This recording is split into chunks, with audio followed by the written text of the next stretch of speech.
तो क्या वजह थी, क्या ऐसी मजबूरी थी कि हुकूमत में आना ही था? ये आखिर पीएमएलएन को क्यों फैसला करना पड़ा? और क्या ये नवाज शरीफ का फैसला था, पार्टी का फैसला था, एक शख्स का फैसला था, क्यों? ये हालात का जबर था, ये हालात का जबर था। और मैंने हमेशा ये पहले भी कहीं कहा है कि ये हुकूमत में आना पीपल्स पार्टी और पीएमएलएन का इत्तेहादी बनकर, ये एक ऐसी है जैसे कि लड़का लड़की राजी ना हो लेकिन माँ बाप तुले हो कि नहीं भी तुसी शादी करनी है, ताड़ी करानी है, काजी तुला हो। तो ये एक मैरिज ऑफ कॉम्प्रोमाइज हुई है। लेकिन मैरिज ऑफ कॉम्प्रोमाइज में नुकसान पीएमएलएन का होगा, क्योंकि सबसे पहली बात तो ये है कि आप अगर ये देखें कि तमाम आईनी ओहदे, गवर्नरशिप, सदर, ये पीपल्स पार्टी का, और जितने भी डिलीवरी के जहाँ पे डिलीवरेंस की बात है, गवर्नेंस की बात है, वो पीएमएलएन ने ले लिए। तो अब ये तो यहाँ पे अब बैड गवर्नेंस होगी तो ये तो खाता फिर पीएमएलएन को ही भुगतना पड़ेगा। भुगतना पड़ेगा नहीं, भुगत रहे हैं। अब तो हम सिर्फ भुगतने के लिए बैठे हैं। अब हमारे पास we have no other choice. ये तो पहले चीजें सोचनी चाहिए ना। जब अच्छा, आपको अगर अगर अगर अब फौरी इलेक्शन हो जाते हैं, कुछ टाइम बाद इलेक्शन हो जाते हैं या नेक्स्ट इलेक्शन होते हैं, पीएमएलएन को आप कहाँ देखते हैं? देखिए, अगर तो पीएमएलएन के मामलात नवाज शरीफ साहब ने खुद अपने डायरेक्ट हाथ में ना लिए, डायरेक्ट हाथ में मीन्स के उनको बहुत एक्टिव रोल अदा करना पड़ेगा, जैसे माजी में उन्होंने अदा किया है। जिस तरह उनका वर्कर से रब्ता होता था, जिस तरह वो इंटरेक्ट करते थे। मैंने कहा ना कि अब ये वो पाकिस्तान नहीं है जिस पाकिस्तान को नवाज शरीफ साहब छोड़ के लंदन गए थे। अब ये एक तब्दील शुदा पाकिस्तान है जिसमें हकायक, ज़मीनी हकायक तब्दील हो चुके हैं। तो उन्हें मैंने पहले जैसे अर्ज किया कि अप हिल टास्क है, ये बहुत मुश्किल काम नहीं, है। तो नवाज शरीफ सब पहले फैसले नहीं कर रहे, पहले फैसले कौन कर रहे? नहीं, फैसले तो वो करते हैं, लेकिन बात ये है कि जब आप उनके फैसले वो मुसल्लत नहीं करते, जो मैंने देखा। मतलब अगर वो एक उनके जहन में एक चीज़ है, कई दफ़ा ऐसी 2-3 मिसालें मेरे जहन में हैं कि वहाँ, लेकिन जो दीगर उनके साथी थे, पार्टी की दीगर लीडरशिप, उन्होंने उनको उस फैसले को चेंज करने पर मजबूर किया और उन्होंने किया। अब भी यही हुआ।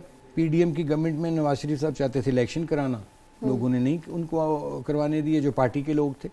पार्टी के लोगों में कौन किसकी बात करे? अब बाकी लीडर इतने, बाकी रहनुमा या बाकी जितने भी लोग हैं, क्या वो इतने स्ट्रांग होते हैं कि वो फैसले करें और नवाज शरीफ साहब या क़यादत मान ले? मैं आपको अर्ज करूं, पार्टी में नवाज शरीफ साहब को, मैं जैसे मैंने पहले अर्ज किया कि वो अपनी राय मुसल्लत नहीं करते, वो ब्रॉड कंसल्टेशन में बिलीव करते हैं, ठीक है।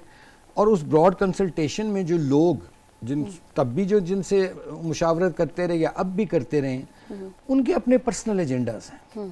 मतलब आपके सामने एक चीज हो कि मैंने हर सूरत, हर कीमत, मुझे डंडा और झंडा चाहिए, मुझे इक़्तिदार चाहिए, वो फिर ऐसे हालात पैदा कर देते हैं लीडरशिप के लिए कि लीडर को बेबस कर देते हैं। मैं समझता हूं वो कौन है? मैं ये सारे माइनस नवाज शरीफ साहब, एवरीबॉडी। जाहिर है कि ये गले में ढोल ढाला है, बजाना तो पड़ेगा, और इसको बजाने के लिए कोई बचने का भी रास्ता है कि एटलीस्ट इसको बजाकर बचा भी जाए, पीएमएलएन की सियासत भी बचा ली जाए, और कोई ऐसी परफॉर्मेंस की, कोई ऐसी चीज़ के कोई काम कर लिया जाए ताकि अवाम में दोबारा जा सकें एटलीस्ट।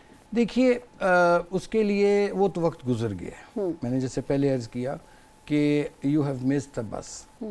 अब आप एफर्ट करें, मेहनत करें, वर्करों से जो टूटे राब्ते हैं वो बहाल करें, खुशामदियों और ये जो एक टोला होता है जौन सा, जो खुशामदी मैं उनसे कहूँगा सिंपल वर्ड्स में, उनसे बचें।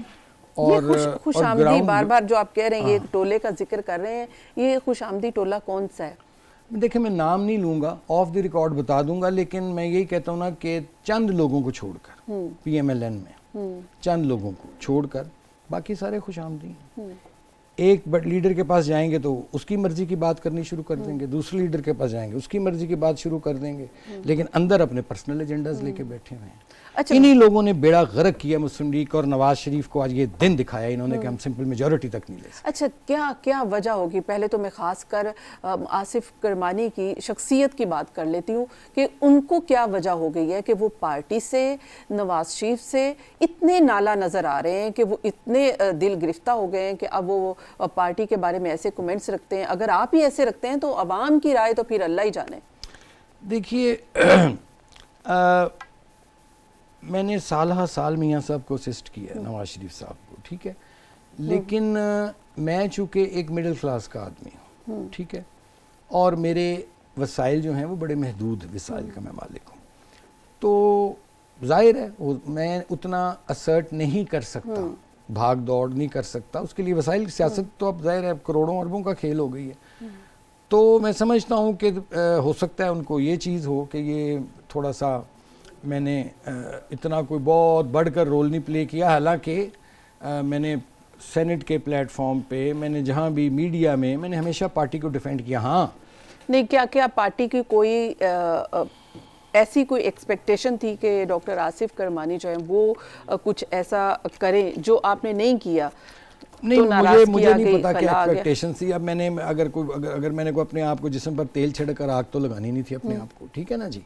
जो मेरा एक रोल था एज अ पार्लियामेंटेरियन, जो मेरा रोल था एज अ पॉलिटिकल वर्कर, वो मैंने प्ले किया, पार्टी को डिफेंड किया। आपको क्या एक्सप्रेस किया गया कि आप ये करें तो वो आप नहीं कर सके? नहीं, ये नहीं कहा गया, मुझे कुछ रवैयों से शिकायत थी। अच्छा, एटीट्यूड प्रॉब्लम। राज़िक अल्लाह की ज़ात है। आज नवाज शरीफ साहब और शहबाज शरीफ साहब कुरान पाक पे हलफ उठा के बताएं क्योंकि मैंने 4 आने का उनसे फ़ायदा लिया हो। मैं बहुत बातें कर सकता हूँ लेकिन मुझे जो वाइब्स थी वो ठीक नहीं आ रही थी। तो सियासत जो है वो इंसान इज्जत के लिए करता है, तो मैं तो इसमें कम से कम बिलीव करता हूँ कि सियासत इज्जत के लिए की जाती है। और जहाँ आपको मालूम हो कि आपकी थोड़ी सी अगर कोई ज़रूरत नहीं है, तो मैं तो वो बंदा हूँ, अगर किसी को मेरी ज़रूरत नहीं है तो मुझे भी किसी की ज़रूरत नहीं है। बाकी मुझे इन चीज़ों पे इख्तलाफ था और मैं मियाँ साहब को लिखता रहा जब वो लंदन थे कि मत लें ये, अब ले ली है पीडीएम की गवर्नमेंट, फ़ौरन इलेक्शन में जाए। चलें, आपने 25 मई वो इमरान खान ने कह दिया मैं धरना लेके आऊँगा जी, तो आपने कहा जी हम ब्लैकमेल नहीं होंगे, तो 25 मई को जब उसका धरना नाकाम हो गया था, आप फिर इलेक्शन में चले जाते। आज आप ठीक ठाक अक्सरियत से बैठे होते और ये जो रुसवाई हमें हुई 8 फरवरी को वो ना होती। तो मुझे ज़ाती कुछ पॉलिसी मैटर से है इख्तलाफ, आज से नहीं है, मेरे पास महफूज है मेरे मैसेजेस कि मैंने किन किन मौके पर पार्टी के इंटरेस्ट में और नवाज शरीफ, देखिए मेरा सिर्फ लेना आपने 8 फरवरी की बात की, सॉरी आपकी बात कट करी। 8 फरवरी के दिन एक वक्त हमने ये देखा कि नवाज शरीफ साहब आ रहे थे स्पीच करने के लिए, फिर वो वापस हो गए, फिर वो आए, फिर झलक दिखा के वो वापस चले गए। अब आप उस वक्त थे और उनके तासुरात के हालात क्या थे उस वक्त? मैं तो वहाँ नहीं था, लेकिन ये है कि क्योंकि मैंने अर्ज़ किया आपको कि मैंने उनकी वापसी के बाद से थोड़ा सा अपने आप को डिस्टेंस किया हुआ था, और लोग वहाँ ज़रा बहुत ज़्यादा उछल कूद करते हैं, तो मैंने कहा इनको करने दें, नताइज पता चलें क्या है। तो क्या बताया आपने था कि नवाज शरीफ जो इस वक्त 8 फरवरी की विक्ट्री स्पीच के लिए आ रहे रहे थे, तो ख्याल था ना कि हमें एक्सपेक्टेशन ये थी कि हमें बहुत अगर 2/3 तो नहीं, खैर सिंपल मेजॉरिटी मिलेगी। तो वो एक धचका लगा था मियाँ साहब को, जो मैं उनकी नेचर को समझता हूँ कि वो एक सेंसिटिव आदमी है, उनको धचका ज़रूर लगा, या उनको जो इन्फॉर्मेशंस दी गई थी उनके, वही मैं कहता हूँ ना खुशामदी टोला जो कवाली ग्रुप होता है, जो उन्होंने जो कवाली उन तक पहुंचाई थी या की थी, उसके बरक्स निताए जाए।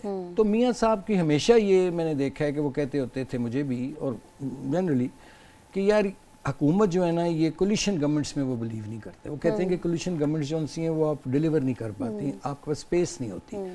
तो वो तो शायद अगर विक्ट्री स्पीच करना चाहते थे तो उनका ख्याल होगा कि शायद हमें सिंपल मेजॉरिटी मिल जाएगी, लेकिन जब सिंपल मेजॉरिटी नहीं मिलने की खबरें आना शुरू हुई तो मेरा ख्याल उन्होंने बिल्कुल ठीक फैसला